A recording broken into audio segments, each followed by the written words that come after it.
Viva Cristo Rey, bienvenidos a Trono de Dios, Maranatá, esta nueva fase o capítulo de la enseñanza católica respecto a la moral católica. Nos encomendamos in nomine Patris et Filii et Spiritus Sancti. Amén. Ave María, gratia plena Dominus tecum, benedicta tu in mulieribus, et benedictus fructus ventris tui, Iesu.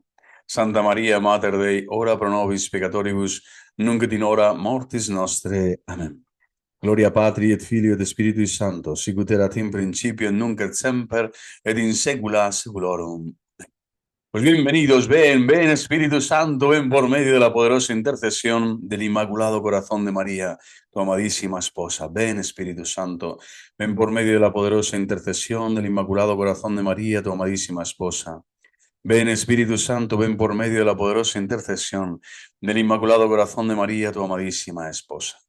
Decía San Hilario de Poitiers, ese grandísimo santo: Señor, ¿quién puede hospedarse en tu tienda y habitar en tu monte santo? Responde el Espíritu Santo por el profeta: el que procede honradamente y practica la justicia.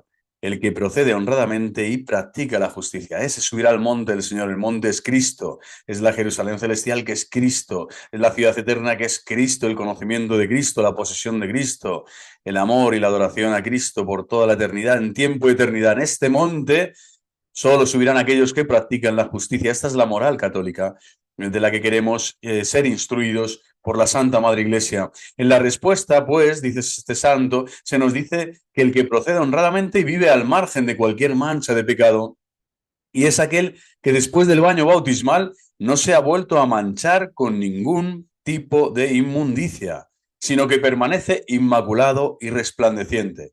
Ya es una gran cosa abstenerse de pecado, pero todavía no es este el descanso que sigue al camino recorrido, el descanso del guerrero, del cristiano. En la pureza de vida se inicia el camino, en la pureza de vida, pero no se consuma. De hecho, el texto continúa, dice, y practica la justicia. Es decir, no basta con proyectar el bien, puedo tener muy buenas intenciones y proyectarlo a menudo, hay que ejecutarlo. Y la buena voluntad no basta con iniciarla, hay que consumarla. Bueno, pues con esta palabra de San Hilario de Poitiers que nos anuncia el Señor, pues eso, que hay que esforzarse en practicar la moral. Hoy vamos a ver la parte que corresponde al pecado y en qué consiste, ¿no?, la enseñanza de la Iglesia respecto del pecado, y ya después seguiremos y proseguiremos con el estudio de la moral en los sacramentos y, bueno, y otras dimensiones de la moral católica. Vamos a por ello. Como hemos visto, no basta solo con tener buenas intenciones o con descansar en el Señor y querer tener esa intención de subir al monte santo, es decir, de ser santo como nuestro Padre Celestial es santo, de seguir a Jesucristo, de querer amarle, tal. No, no basta. Hay que practicar la justicia, hay que caminar con honestidad, hay que tener una conducta, ¿no?, intentarlo cada día, una conducta intachable, ser santos e inmaculados ante Dios por el amor. Bueno, vamos a entrar en esta dimensión, el pecado. Vamos a ver qué nos va diciendo la Iglesia en preguntas y respuestas en este dinamismo, que yo creo que es muy positivo, es muy pedagógico para que toda entendedera pueda captar, ¿no?, la verdad del Evangelio en la praxis, ¿no?, en la concreción de la acción cristiana natural, cotidiana, que todos tenemos que realizar. ¿Qué debe hacer el que se encuentra en la duda de conciencia? Siguiendo y profundizando la enseñanza de la Iglesia, que es nuestra madre en la fe y ha sido encargada por nuestro Señor Jesucristo de instruir a los bautizados en la verdad. O sea, lo que tenemos que hacer es profundizar en la enseñanza de la Iglesia, que es lo que hacemos en este canal. Lo que pretendo hacer a través de esta formación cristiana es que muchos que aluden muchas veces a una falsa ignorancia, una ignorancia que es completamente vencible, porque se trata de ser perezoso o no para formarse cristianamente, pues aluden de forma dolosa, ¿no?, de forma culpable a esta ignorancia. El Señor lo que nos dice: cuando haya duda, no solo consulta, ¿no?, al sacerdote, obispo, sino el propio magisterio, la enseñanza de la Iglesia, te va a ayudar siempre, ¿no?, a encontrar la luz en el camino o en la encrucijada, en esa duda de conciencia que estás sufriendo, que estás viviendo. ¿Qué debe hacer el que se encuentra en la duda de conciencia? Pues quien se encuentra en esta duda de conciencia, antes de obrar, debe esclarecer la duda. Jamás es lícito realizar una acción si se duda que sea pecado. Si se duda que sea pecado. Muchas veces, ¿qué hemos hecho los seres humanos por esa tendencia que tenemos, esa concupiscencia, que es esa tendencia al pecado, a volver a caer? a volver a ser, como dice la Escritura, la segunda carta de Pedro, ¿no? Ser esos cerdos que se vuelven a bañar, ¿no? Una vez bañados y limpios, se vuelven a tirar al lodazal, ¿no? Y al barro, porque viven de ese pecado, ¿no? De esa inmundicia. Bueno, pues nosotros tenemos esa tendencia por el pecado original que se ha clavado en nuestro interior, es una radix malorum, una raíz del mal, y esa tendencia a volver a pecar, ¿no? Y a veces, muchas veces, a justificar nuestro pecado y otras veces a querer como olvidarlo, ¿no? Ocultarlo, ¿no? Esconderlo, cuando todo esto, ¿no? Es una falsa praxis, ¿no? O es una praxis inmoral, que no te ayuda a crecer. Entonces, cuando haya duda de conciencia real, lo que hay que hacer es tener esa duda que es no voy a pecar, no voy a tener, no voy a realizar la acción, porque probablemente no practique la justicia. Si tengo una duda, probablemente me está alarmando, ¿no? Mi interior mi conciencia me está avisando para que yo no entre en ese juego, ¿no? Que puede ser letal. Estamos jugándonos el alma, estamos jugándonos la salvación. Yo en mi vida personal muchas veces he podido dudar y tal, y entonces si no estaba el acompañante espiritual o no estaba alguien que me pudiera dar consejo, probablemente cuando he accionado, he encendido el interruptor de mi voluntad para realizar tal o cual cosa, casi siempre me he equivocado. Casi siempre me he equivocado porque esa duda me estaba propiciando, ¿no? Me estaba poniendo dos caminos ante mí, el bien y el mal, la luz y las tinieblas, pero yo estaba en la duda. Bueno, pues al elegir cometer una acción, realizar un acto, dar un consejo, esto puede ser de cualquier tipo de pensamiento, palabra, bueno, ahí no entras. Si entras, probablemente te equivoques. Por lo tanto, la iglesia que nos pide, frena, cálmate, sosiega tu espíritu y acude a la persona que te pueda orientar y que te pueda ayudar en el nombre del Señor y en el nombre de la iglesia.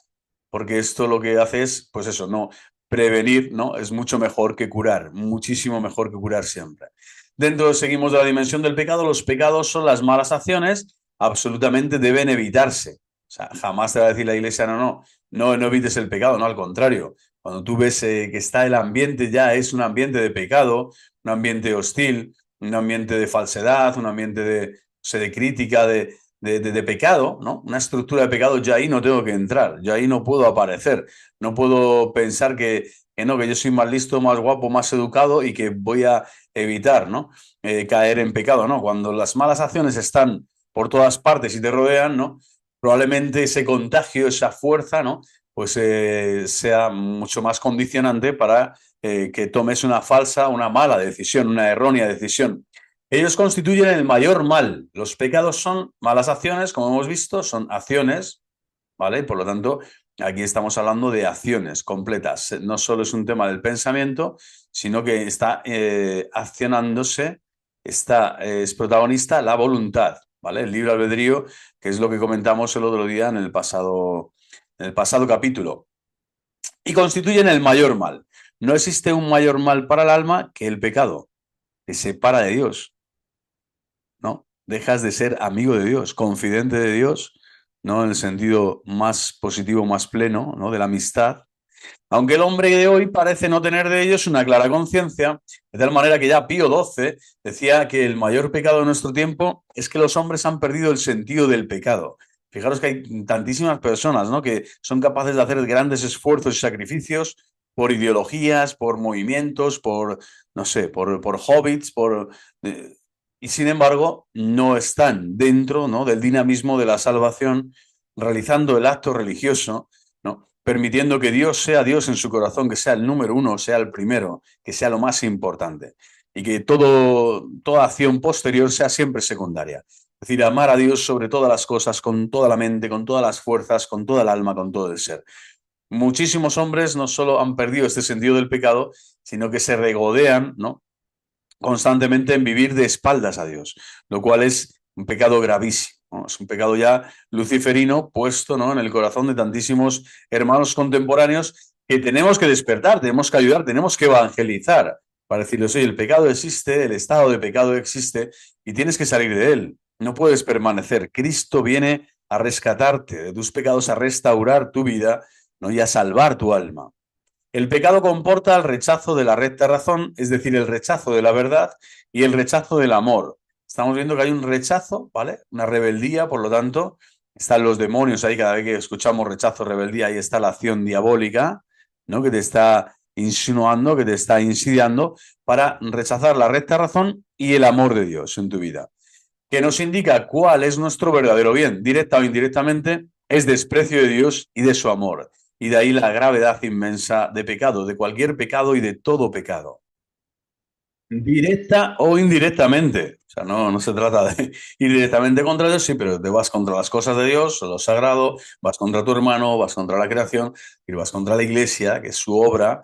Es decir, hay tantos, ¿no?, desprecios indirectos a Dios, pero también directamente, ¿no? La blasfemia, la ofensa, el sacrilegio, el no santificar las fiestas, etcétera, ¿no? El pecado, ¿no?, es toda una dimensión que al final es una gran ofensa a Dios nuestro Señor. El pecado corta en nosotros, por lo tanto, el hilo directo con la vida y da la muerte al alma, lo cual es tremendo, gravísimo, es nuestro gran enemigo, ¿no? El pecado, y el último enemigo a vencer es la muerte, pero es que por el pecado entró la muerte, ¿no?, en el mundo, por la envidia, ¿no?, uno de los grandísimos pecados capitales. Como la enfermedad, nos dice la Escritura. Como la enfermedad debilita y destruye el cuerpo, así el pecado es aquel cáncer espiritual, es un cáncer espiritual que debilita y mata la vida del espíritu. Debilita y mata la vida del espíritu. Fijaros en esta sociedad, ¿no?, contemporánea o posmoderna, no sé, posteísta, vamos a decir, apóstata, ¿no? Como tantas personas, ¿no?, se cuidan, ¿no?, y meticulosamente y con grandes esfuerzos a día de hoy, pues para que su salud corporal, cuando además eres engañado, ¿no?, en muchos aspectos, pues se cuide, ¿no?, y tengas esa higiene que necesitas, esas prevenciones, lo que tú quieras, ¿no?, a nivel corporal. Pero hay de nosotros si no cuidamos el alma, que es realmente lo que va a ser juzgado, ¿no? Vamos a ser juzgados en el juicio particular según las capacidades de nuestra alma, ¿no?, y según las decisiones que nuestra alma ha tomado. El cuerpo lo que hace es acompañar al alma, ¿no?, allí donde el alma está. Pero es que si matas la vida del espíritu, ¿de qué te sirve tener una salud de hierro corporalmente? Vamos a hablar, si espiritualmente estás muerto, ¿no?, eres anodino, estás putrefacto, tienes ese cáncer espiritual en tu corazón, y vas a ser juzgado en la caridad y el Señor te ve y no hay caridad, ¿no? Por lo tanto, tenemos que cuidar tantísimo, ¿no?, muchísimo más, ¿no?, superlativamente muchísimo más en comparación el alma que el cuerpo, el alma que el cuerpo. El cuerpo viene después, por añadidura, se podría decir. También, ¿no?, hay que cuidar, es parte de los mandamientos de la ley de Dios, del quinto mandamiento en concreto, no matarás, significa también cuida la vida, cuida tu cuerpo, lo que Dios te ha dado, es templo del espíritu, pero es el alma la que trata, ¿no?, de pensar, de decidir, de desear, de elegir lo que realmente ama a Dios y lo que realmente aborrece Dios, no elegirlo, ¿no?, no pensarlo, no decirlo, no amarlo, el pecado. Entonces, la gran dimensión de lucha dentro de nosotros se encuentra ahí, espiritualmente, es en el alma. Y por eso el pecado lo que hace es debilitar a las personas hasta el punto que después tampoco se saben cuidar, ¿no?, ni siquiera como Dios pide, ¿no?, con mesura, con equilibrio, con normalidad el cuerpo, sabiendo que es barro, ¿no?, pero que hay que cuidarlo, sí, por supuesto, pero dándole, como digo, esa prevalencia, esa primacía, esa hegemonía al alma, ¿no?, el cuidado del alma, la vida del espíritu, la vida espiritual. En Cristo crucificado el pecado revela su verdadera naturaleza. No es solo una desobediencia a un mandamiento divino, sino una condena a muerte del amor. Este es su terrible poder. O sea, fijaros, ¿no? Cristo crucificado viene a mostrarte, ¿no?, que el pecado condena a muerte. Condena a muerte. Y condena a muerte, además, ¿no?, al amor. Al amor. El amor de los amores es crucificado por ti. ¿Para qué? Para que sepas que tu pecado le ha crucificado. Tu pecado ha hecho que Cristo esté allí, en el ara de la cruz.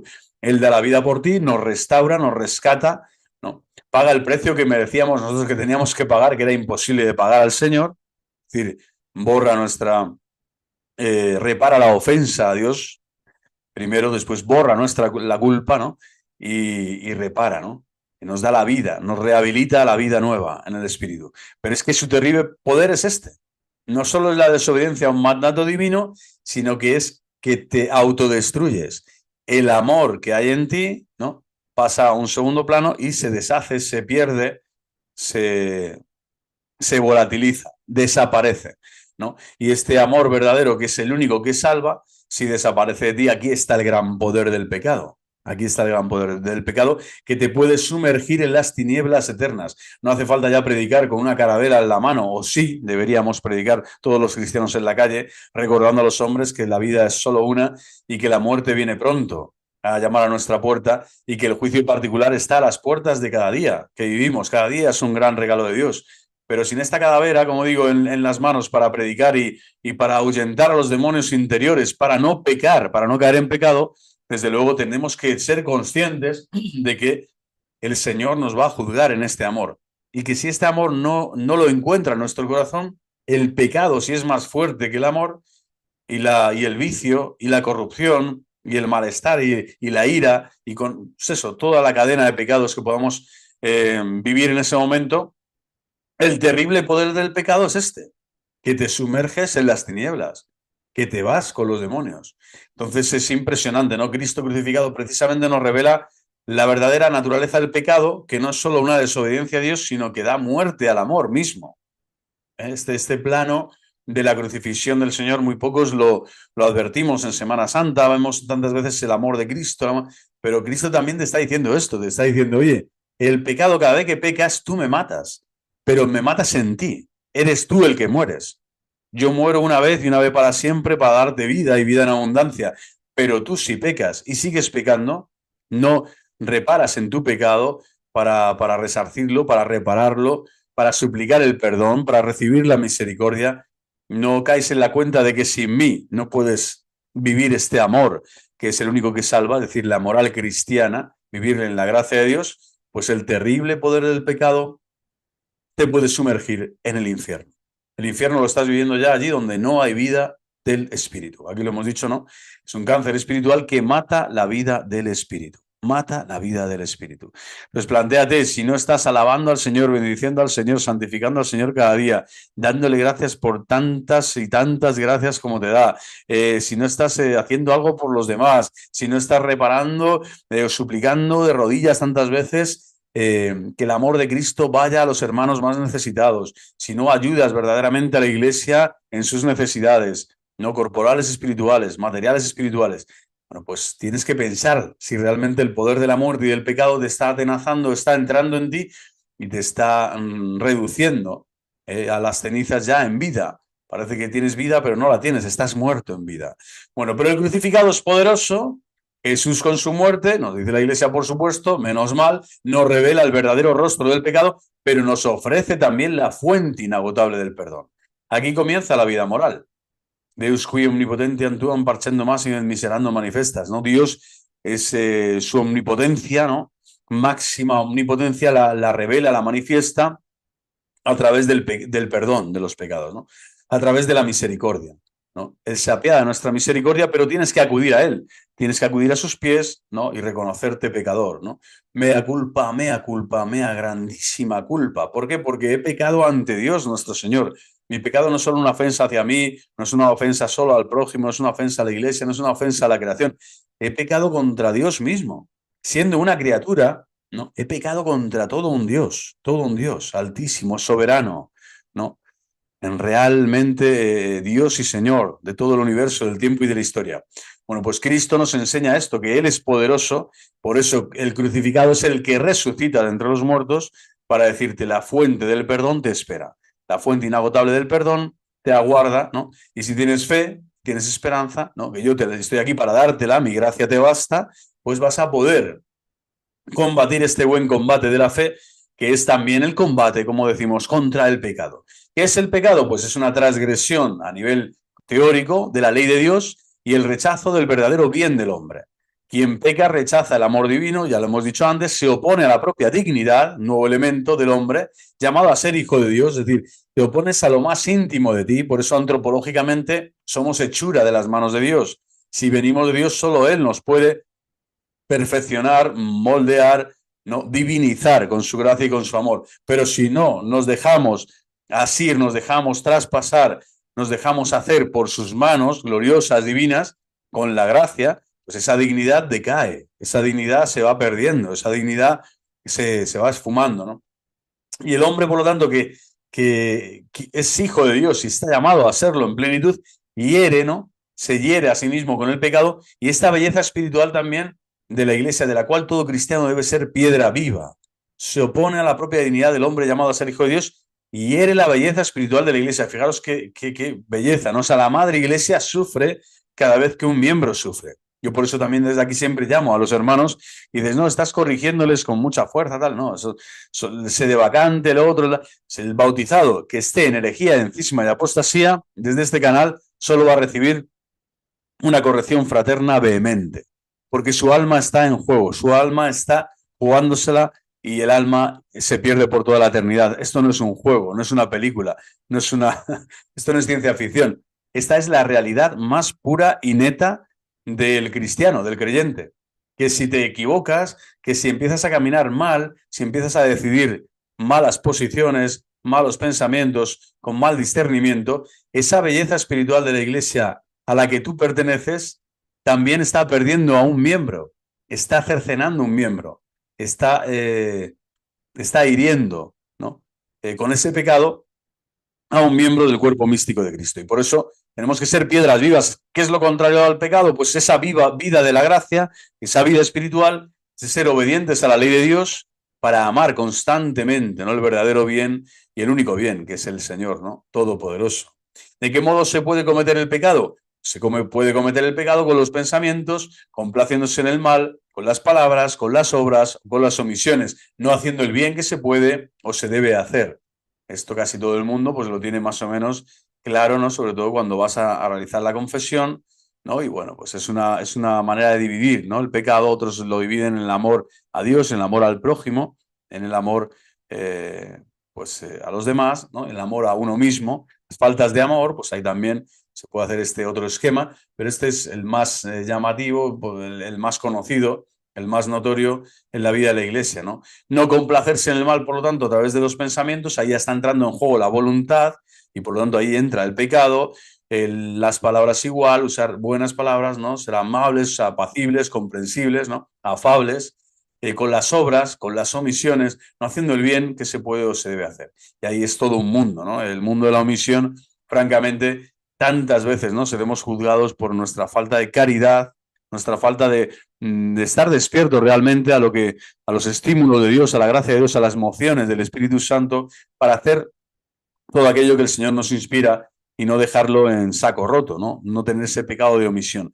Ahí hay que afinar cada vez más. La conciencia se va formando con los años de la vida cristiana. Tampoco uno tiene que preocuparse. Yo no me confesaba igual cuando tenía 15 años, cuando tenía 25, cuando tenía 35. Es decir, te vas confesando, ¿no? Cada vez intentas pulir mejor, ¿no? Tu conciencia, tus actos pecaminosos o de pecado los defines mejor, los describes mejor y esto es una ayuda también para el confesor y para ti mismo en tu vida espiritual, en tu crecimiento, para ver dónde tienes que enmendarte, ¿no? Realizar ese propósito firme de enmienda, ¿no? Y no querer, no desear volver a caer en esas cosas, ¿no? En estos pecados que, como decimos, son graves y nos jugamos todo. ¿Los pecados son todos igualmente graves? Pues no, los pecados pueden ser más o menos graves. La distinción fundamental es entre pecados veniales o leves y pecados mortales o graves. ¿Qué es el pecado mortal? El pecado mortal es una transgresión a la ley de Dios en materia grave, hecha con plena advertencia, esto es conscientemente y con consentimiento deliberado, es decir, voluntariamente. En una parte de todo este curso de moral daremos también cuáles son los pecados graves más usuales, ¿no? Que más cometemos como seres humanos. Y bueno, también ahí aprenderemos, ¿no? A definir también bien, ¿no? Dónde está esa gravedad que transgrede literalmente, directamente la ley de Dios y que nos enemista con él, ¿no? Nos hace enemigos suyos. ¿Qué es el pecado mortal? Significa que el objeto o contenido de la acción constituye una transgresión importante de la ley moral. Y como vemos, la ley no es solo un aspecto, vamos a decir, de la Torá, una ley escrita, ¿no? O una palabra escrita, davar, ¿no? No es simplemente esto. Para la ley, la Torá, para ya la tradición hebrea, ¿no? Pero todo esto lo recoge el cristiano, es una palabra viviente y más en el logos encarnado. Cristo se ha hecho carne y por lo tanto, cuando tú transgredes una ley moral, estás transgrediendo al mismo Cristo. Estás traspasando con la lanza el costado de Cristo cuando está muriendo, ¿no? Por nosotros en la cruz, ¿no? y sin darte cuenta de que tú eres realmente el que necesitado de esa agua y de esa sangre, ¿no? Después, cuando te arrepientes, dices, ah, bueno, Señor, te he traspasado el corazón de dolor, perdóname, me arrepiento y sáname, sáname, renueva el bautismo con esta agua del costado de Cristo a través de la sangre que me purifica la conciencia y la alma de los pecados cometidos, es decir, la sangre redentora que brota de tu costado. Pero yo soy mismo el que te he herido, yo te hiero, te ofendo y ahora te pido perdón, Señor, porque esta ley moral, como digo, ya no es solo un escrito, no son unas letras, no es un pensamiento, no es una ideología, es una persona viva, un organismo vivo, es Jesucristo, verdadero Dios y verdadero hombre, al que yo he ofendido, y ofendiendo a Cristo, estoy ofendiendo al Padre, por supuesto, y al Espíritu, ¿no? Al Espíritu de Dios, que es uno, solo Dios, ¿no? Bueno, pues en esta ley moral, en esta transgresión, está el objeto de lo que significa un pecado mortal. Pero estamos hablando de la ley moral principal, y aquí estamos aludiendo a los mandamientos de la ley de Dios, a los 10 mandamientos, las 10 palabras, ¿no? Escritas por Moisés, y que este nuevo Moisés, Cristo, ya viene a darnos por fin no solo el antídoto, sino la ley nueva de la gracia para poder, ¿no? Combatir al demonio y combatir la tentación para no caer en pecado y poder así vivir como hijos de Dios, en la libertad de los hijos de Dios. ¿Qué significa advertencia plena y consentimiento deliberado? Significa que la mente debe captar con claridad el valor moral de la acción y la voluntad de quererla plenamente. O sea, tienes que, para decir, oye, tengo una advertencia plena y un consentimiento deliberado. Bueno, tengo claro que esto que yo voy a realizar, no sé, este robo, este insulto, esta acción de ira, lo que sea, ¿no? Voy a realizarlo, yo sé que la estoy queriendo, no me estoy autocontrolando, no tengo dominio, no tengo tal, y razonablemente estoy cayendo, ¿no?, en la irracionalidad. Es decir, porque estoy ofendiendo a la razón, como hemos dicho antes, es un ataque, fijaros, esto yo creo que da bastante luces, a la recta razón. Este es el pecado, un rechazo a la recta razón y al amor de Dios. Y lo estoy haciendo con más impulso, con menos, con ese temperamento, con el otro, a la edad que sea y la materia que sea. Lo importante que es que para ser pecado, yo estoy captando claramente que es, ¿no? Tiene un valor moral de pecado. Esta acción, yo sé que es mala. Yo sé que es mala. Esto que voy a realizar yo ahora, sé que está mal hecho. Pero por lo que sea, por prebendas, por miedo, por ignorancia aparente, por no sé, lo que quieras, ¿no? Por egoísmo, por vanidad, la realizo y la quiero plenamente. Bueno, pues ahí está. La advertencia plena y consentimiento deliberado son sinónimos, ¿no? Son la misma realidad expresada de dos modos diferentes. ¿Qué es el pecado venial? El pecado venial es una transgresión de la ley de Dios en la que falta o la gravedad de la materia o la plenitud de la advertencia o del consentimiento. Es decir, aquí hay como un grado mucho menor, ¿no?, en el objeto, en la falta, ¿no?, en la materia, y la advertencia del consentimiento pues es diferente, ¿no? Esto es como algo más impulsivo, más instintivo, y la gravedad también de la materia, del acto de pecado, es venial, es más leve. ¿Qué es el pecado grave? Se llama mortal. ¿Qué es el pecado grave que se llama mortal? El pecado grave se llama mortal, ¿o por qué no se llama mortal? Bueno, pues porque se separa de Dios el que lo comete, haciendo perder la gracia santificante, que es la vida del alma, que es la vida del alma. Y de esto se trata, de evitar la muerte temporal y eterna, o sea, la muerte en todos los sentidos, ¿no? Este tánatos que nos guía y nos sigue diciendo cada día, ¿no?, que estamos en este tiempo que se acaba, somos seres necrológicos, ¿no? Seres para la muerte en cuanto que nuestro cuerpo se va a la tumba, pero nuestra alma tiene que ser todo lo contrario, tiene que ser esta lucha contra tánatos, ¿no? Y por eso los cristianos no solo veneramos las reliquias y celebramos el Día de los Fieles Difuntos, esta festividad inmensamente rica espiritualmente para interceder por las almas que han partido de este mundo al Padre. ¿Por qué? Porque son reliquias, relicarios, y ya no están en las necrópolis, en las ciudades de los muertos, sino en los cementerios. Cuidados, ¿no?, con amor por los seres queridos, porque allí se ha manifestado el alma creada por Dios, ¿no?, el alma inmortal de esa persona, de esos restos mortales, y esa misma corporalidad será tomada de nuevo en el octavo día, en el día de la creación, de la plenitud de la creación, podemos decir la nueva creación, nuevos cielos y nueva tierra. No existe el fin del mundo en cuanto fin de la materia, tal y como lo conocemos, no, es otro mundo, pero es siempre con la materia, pero esta vez glorificada, semejante a la materia gloriosa del cuerpo de Jesucristo. Y solo María Santísima están participando de esta realidad, ¿no?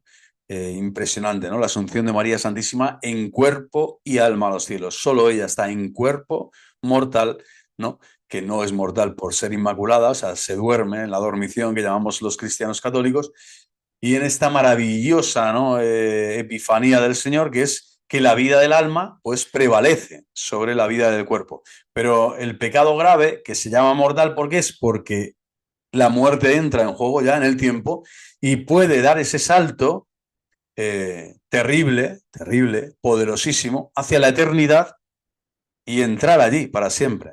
Y por lo tanto tenemos que evitar a toda costa, y sea como sea, ¿no?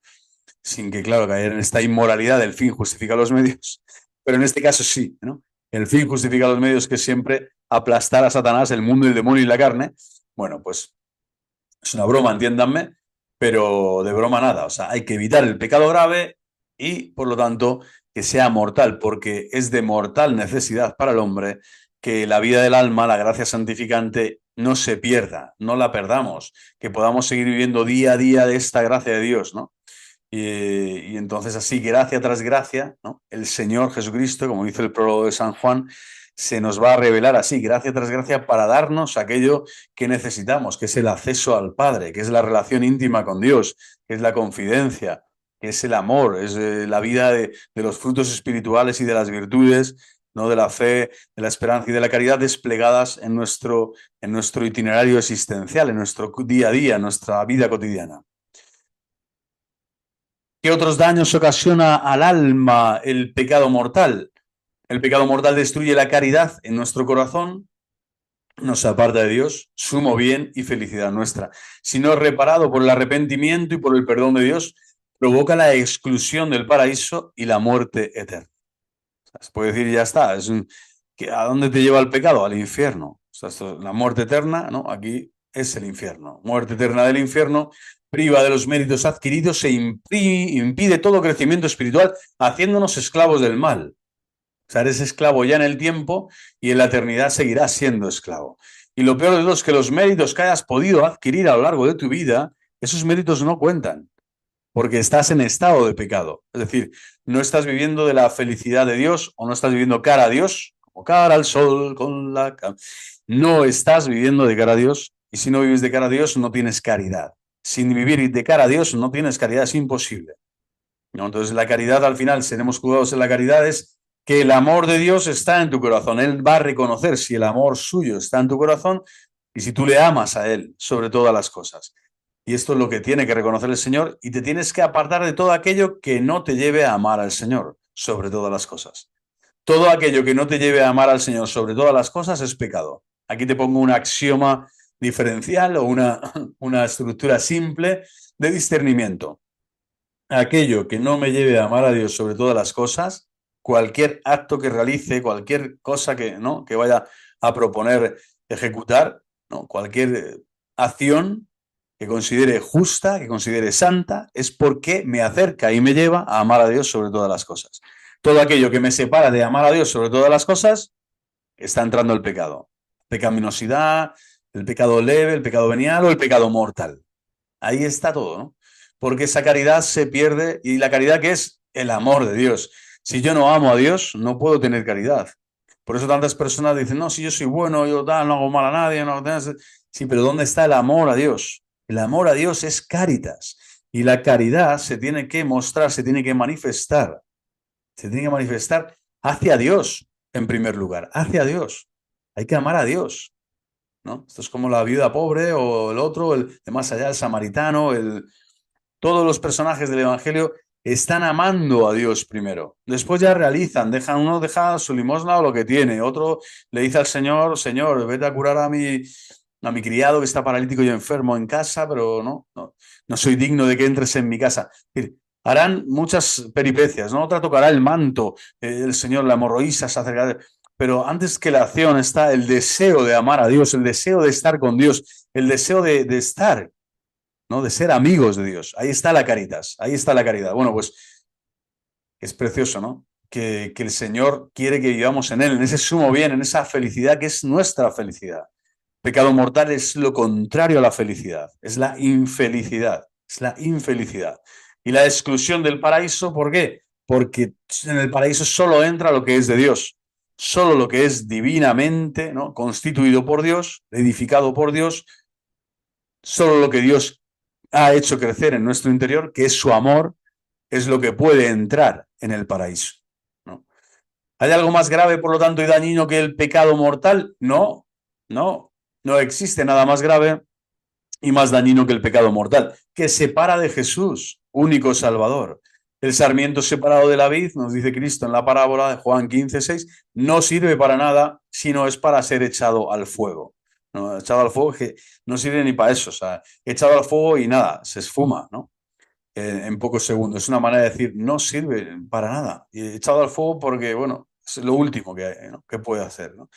Pero no tiene valor, no tiene consistencia, no tiene durabilidad, ¿no? Sin embargo, nos la estamos jugando todo, nos estamos jugando la eternidad, ¿no? En estos pasos hacia Dios para no ser excluidos por Él y por lo tanto no caer en esa muerte eterna, sino todo lo contrario, nos estamos jugando el todo por el todo, amándole a Él, ¿no? Buscando la felicidad nuestra y no ser esclavos del mal y del pecado. Es así como vamos a poder salir, ¿no? Ni tocar ni rozar este fuego, ¿no? Descomunal. Y será otro fuego el que prenda en nuestro interior, el fuego de la caridad, que también es una imagen que los padres de la Iglesia hablan, ¿no? De que la caridad es ese fuego, ¿no? Devorador de Dios en nuestro corazón, ardiente como la zarza ardiente de Moisés, pero ya no es el fuego que solo sirve, ¿no? Para desechar cosas, sino que es el fuego de la caritas, es el fuego eterno de Dios. Dios es fuego devorador y su llama en el corazón que prende crece vertiginosamente, destruyendo el mal que anida en él, purificando el alma, elevando la vida y santificando la vida, ¿no? Y elevando el espíritu. Bueno, pues este es el fuego del que tenemos que hacernos ahora mismo eco y corresponder en nuestro interior para vivir en esa gracia inmortal, no en el pecado mortal, sino en la gracia inmortal de Cristo, de Dios nuestro Señor, que nos la da, nos la entrega cada día. ¿Por qué el pecado leve se llama venial? Porque aun siendo una acción en sí que es mala, siendo en sí misma mala, sin embargo no es tal que determine una verdadera oposición a Dios. No nos hace perder su amistad. Y aunque nos debilita espiritualmente, no mata en nosotros la vida de la gracia. Se tenía un pequeño conflicto casero o laboral, o he tenido una mala mirada, un mal pensamiento con un compañero, alguien se ha cruzado por mi camino, he tenido un accidente de coche y me ha salido una palabra fea. O sea, hay muchos aspectos de la vida cotidiana, ¿no? Algo me ha salido mal y me he cabreado conmigo mismo, he perdido la paciencia, he perdido la paz, etcétera, ¿no? Bueno, pues todo esto son, por así decirlo, pecados veniales que, ojo, son acumulativos en tanto y en cuanto que me están debilitando. Y si yo no restauro esta gracia, si yo no aquilato de nuevo mi espíritu, no esponjo de nuevo mi alma a través de la oración, del examen de conciencia, de la petición de perdón al Señor, porque me he dado cuenta de que he caído venialmente en varias ocasiones. Para eso está el examen de conciencia diario, ¿no? A mediodía o al final del día o ambos, que es maravilloso, ¿no? El examen de conciencia particular. ¿Para qué? Para renovar, ¿no? Y si esa confesión sacramental también se dicen los pecados veniales, porque es maravilloso que el Señor con su gracia no quiere que sigas ahondando en la herida, no quiere que sigas acumulando, por así decirlo, basura, polvo, ¿no? Lodo del camino, quiere quitarte todo el peso. ¿Por qué? Porque ese peso te va debilitando. Por lo tanto, el pecado leve no hay que tomarlo a burla, mofa y chanza, todo al contrario. Los santos lo que luchaban era por combatir el pecado leve.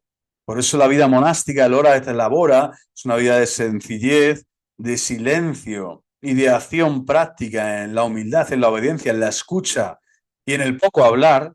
Se hablaba poco y se escuchaba mucho a Dios y a los superiores. Y se hablaba poco. ¿Por qué? Porque es el modo de mantenerte equilibrado, ¿no?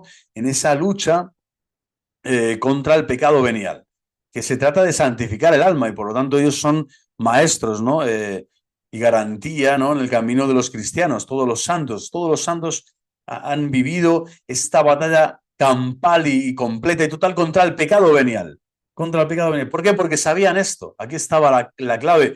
Nos debilita espiritualmente. Por lo tanto, yo tengo que estar fuerte para que cuando venga la tentación del pecado mortal, yo no caiga en el pecado mortal. Pero si tengo muchos acumulados veniales, ya me he dejado entrar por aquí, por allá, he dejado que he jugueteado con esta vela y con esta otra, he estado aquí flirteando, he estado poniendo aquí una velita de vez en cuando al diablo de este modo, no doy importancia a la imperfección de los pensamientos, al control de mi mente, al control de mis afectos, al control de los deseos, que sean buenos, que sean puros, que sean nobles.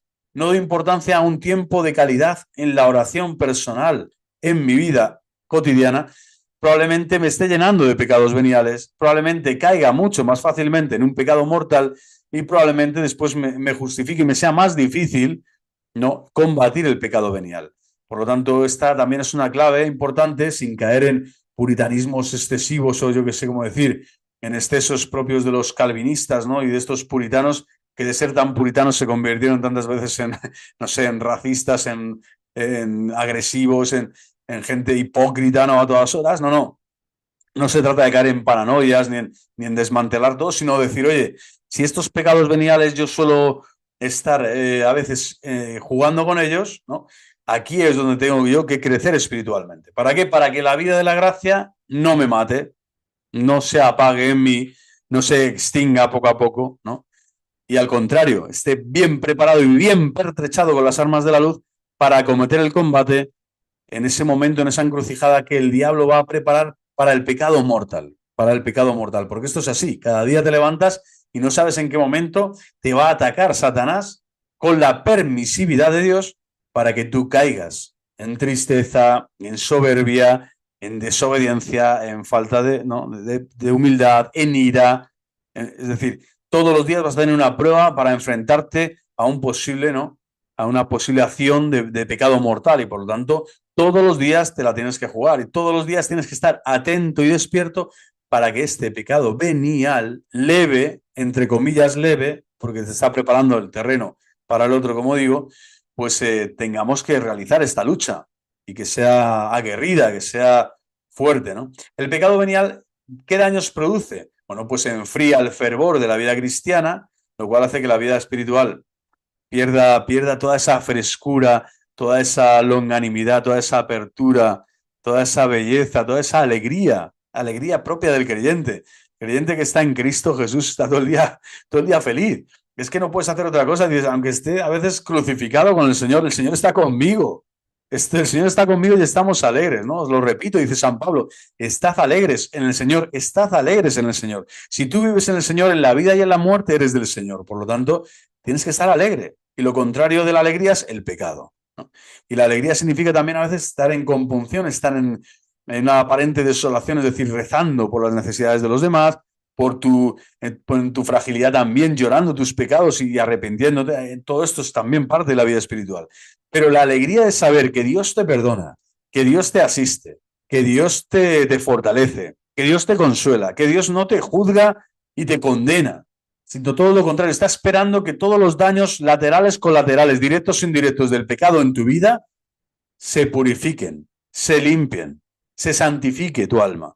No, pues es el Dios más amoroso, más tierno, más increíble. ¿Cómo no vas a estar alegre? Si esta es la verdadera imagen y semejanza de Dios en tu corazón, es esta alegría, ¿no? Ya lo decía, no sé si Chesterton, ¿no? Pero la alegría es el secreto del cristiano. La alegría interior es el secreto del cristiano. Da igual lo que hagas y dónde estés y cómo estés, que estás en esa alegría espiritual que es la propia vida cristiana. Bueno, pues el pecado venial, ojo, porque enfría este fervor, obstaculiza el camino de la perfección y nos hace merecedores del purgatorio, que es un lugar de sufrimiento, recordemos, un lugar de grandísima esperanza, pero es un lugar de sufrimiento. Yo prefiero sufrir en esta vida todo lo que sea y más, con tal de no pasar por el purgatorio. ¿Por qué? Porque el purgatorio es un lugar de sufrimiento. Yo no quiero sufrir. Yo no quiero sufrir. Además, en un tiempo indeterminado que solo Dios conoce, que es en el más allá. Y necesitando el sufragio y el acompañamiento de toda la iglesia por mí, tal. Bueno, que hay que ir al purgatorio, pues se va. Y lo más seguro que vayamos todos de cabeza. pero voy a pedirle al Señor la gracia de combatir contra el pecado venial, porque yo no quiero merecer el purgatorio, yo quiero merecer el cielo en la otra vida. Yo no quiero merecer el purgatorio, además que es que, como digo, es un dolor inmenso. Es el dolor del amor que has dejado de dar, de todo lo que puedas haber hecho y no has hecho, de la ofensa, ¿no? Que has realizado hacia Dios tantas veces y que no has pedido perdón suficiente, no has satisfido, ¿sí? O sea, no has satisfecho, ¿no?, adecuadamente. Para eso está el año jubilar, por ejemplo, que vamos a comenzar ahora en esta Navidad, este año santo jubilar que ha convocado y que ha propuesto para toda la Iglesia el Papa Francisco. Bueno, es maravilloso. Puedes ahí, ¿no?, ofrecer sufragio por las almas del purgatorio, porque es un lugar de sufrimiento. Son personas que han podido vivir con muchísima carga, muchas veces de pecado venial, y que gracias a Dios, o en último extremo, en extremis, como dices, han confesado antes de tal y van al purgatorio, pero que te la estás jugando. La estás jugando. Entonces, lo que hay que hacer es combatir el pecado venial para ni siquiera ir al purgatorio. Yo quiero ir directamente al cielo, quiero estar con Cristo. Puede además disponernos el pecado mortal, disponernos al pecado mortal. Por lo tanto, yo no me la quiero jugar. Imagínate que no voy al purgatorio, voy al infierno, porque he pactado tanto el pecado venial que es que al final yo peco mortalmente, ¿no? Entonces, esto no es para jugar, y la vida espiritual no se puede enfriar. Y por eso no nos podemos bloquear. No te puedes parar en el crecimiento de la vida espiritual. Esta es otra máxima de la vida cristiana. Jamás te puedes parar. En el momento que te paras, retrocedes. En el momento que te paras, te pierdes. En el momento que te paras, te mueres. Es un desierto. Tienes que seguir caminando. Y solo vas a encontrar oasis a medida que vas caminando. En el momento que dejas de caminar, paso a paso, mueres, ¿no? Entonces, yo no me quiero disponer al pecado mortal, sino a la vida eterna, y con ese ardor y con esa pasión que tienen los santos en su corazón. El Señor, que me pide, solo por hoy, como decía San Juan 23, solo por hoy, serte fiel, Señor, solo por hoy, acompañarme de ti, solo por hoy, combatir al mundo, el demonio y la carne, solo por hoy, ser santo como tú eres santo. Ese es el deseo, esa tiene que ser la intención y la acción, ¿no? Que motive mis decisiones y mis afectos, ¿no?, en mi corazón, mis deseos. Puede, por lo tanto, disponernos a esto, ¿no? Y las virtudes, pues esto ya lo dejaremos para el próximo día y vamos a comenzar a hablar de las virtudes. Yo creo que ha quedado bastante claro el tema del pecado. Como ven, es un recorrido bastante simple, sencillo, ¿no?, y de forma sucinta, resumida, pero que aclara ciertos aspectos de la moral cristiana católica que muchos de nosotros podemos tener poco ahí, ¿no?, en el cajón, perdidos, o en una esquina ahí con las telarañas. Y por lo tanto siempre viene bien renovar la gracia del Señor, pedirle al Señor más gracia para seguir conociéndole en espíritu y en verdad, y seguir pues dando la batalla al mal espíritu, que lo que quiere es eso, que caigamos en pecado venial y en pecado mortal, porque vive de esa rebeldía, ¿no?, para que no usemos la razón ni el corazón como Dios nos pide. Bueno, pues hasta la próxima. El próximo día, como digo, continuaremos viendo las virtudes de este capítulo dentro de este curso de moral católica. Viva Cristo Rey, viva el corazón inmaculado de María, y hasta la próxima.